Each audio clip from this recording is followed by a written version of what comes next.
Brian, you don't hire a goaltending coach to get a goalie, but when you were thinking about bringing from us out here, did you recognize that this could be an asset in making this acquisition? Yes, but it would be pretty demeaning to Francois Allaire to say that that's why we did it. I think he's the best goalie coach on the planet, and that's why we went after him. We were trying to add excellence to our coaching staff. It had nothing to do with acquiring this player. That being said, it clearly had ancillary value that way. Yeah. What is it, though, Jonas, that gives you faith that he can play immediately at the NHL level? This kid dominated in the Swedish Elite League, which is a pretty good league. This is not. You look at his playoff statistics; they're mind-boggling. It's almost like trying to read fine print without reading glasses. And you look at them and you're like, that can't be right. They're staggering, and that's a pretty good league. We call him, in terms of style, we call him a B-plus goaltender, a butterfly plus.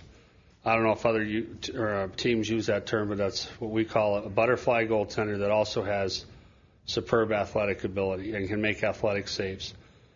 Goaltending in our league has become the art of shot blocking. That's what a butterfly goaltender does. He doesn't make saves, he blocks shots. He gets to the right place, makes himself big, and the puck hits him. With the B-plus goaltenders, which we first started using that term with Jonas Hiller when I was in Anaheim, was a guy that can do those things but can also make athletic saves with quick feet, quick hand saves. And that's what we think Jonas Gustavsson is, a B-plus goaltender, where he can do those technically sound things, get in position. Lots of pucks are going to hit him, but when he needs to, he can make the athletic saves as well. And he's big, he's athletic, he's calm. He's a very calm person when you talk to him. He's got kind of a frenetic style, like in between whistles. Our fans are going to be amused because he skates around all the time, and breaks and play. He skates around and drives you nuts. But he's calm to talk to, and he's very confident. You know, he made a save playing against Team USA. He made a save with the shaft of his stick, and hit the shaft of his stick. And I said, well, that was a lucky save. He said, I practice that all the time. Totally deadpan. So I don't know if he was pulling my leg or not, but. Compared to Lundqvist a lot in Sweden, obviously you haven't seen him yet, but do you think he has that type of potential? I don't see Lundqvist in him at all. Lundqvist plays the game right on the goal line. If you look at Lundqvist, when he does the splits, his skate will hit the post. That's how deep he is in the paint. This kid comes out at the top of the paint and challenges like we want him to. So I don't see their styles as similar at all. Now, if he can stop the puck at the NHL level like Lundqvist, great. Good for us. The one-year term, was that mandatory because he's 20? Yeah, given his age of 23, he had to sign a one-year ELS contract, entry-level system contract. Do you think that the Leafs had a better chance of getting him than, say, Colorado or Dallas, just because of the fact that he might get a better chance here than he would, say, behind Nabokov or Turco, who play like 70 games a year sometimes? Yeah, for sure. That's what I say when people ask why he came here. I assume the number one thing he was looking for was opportunity, and he probably evaluated it was best here. He's not coming in with a guy trying to unseat a guy who's been here a long time, has a long-term contract, and has had a lot of success here. Now, that being said, we were very frank with Jonas. We feel Vessa's going to have a big-time bounce back here now that he's healthy, and don't think you're going to walk in here and knock this kid out of the net. You're going to have to do something to do that. So, but I'm sure that was part of the process. Where's your best opportunity?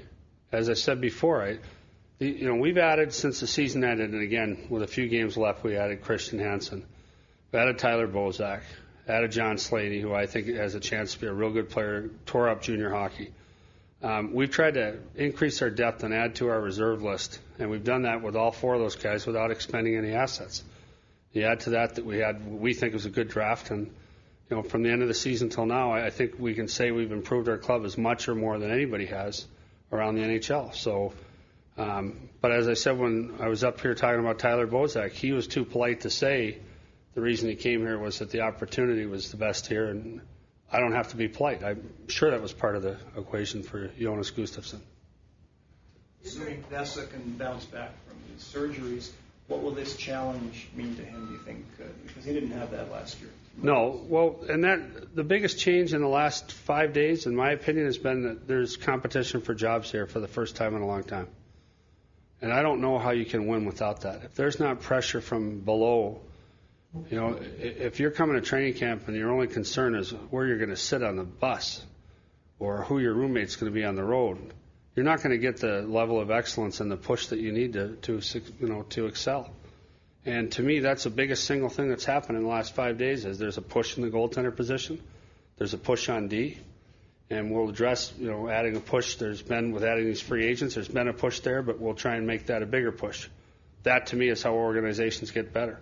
There's insufficient pressure on athletes to perform unless they're afraid of ice time and special teams. If a guy knows, like you see this on some teams where there's a delayed penalty, you'll see a guy stand up on the bench. Drives me nuts. Sit down. Let the coach tell you you're going on the power play. We've got to get away from, like I said before, part of the problem here has been this entitlement that players feel. We need pressure to fix that. We need pressure from below. We need job security issues. And I think we've got those now. I think Vessel will respond to that very favorably, by the way.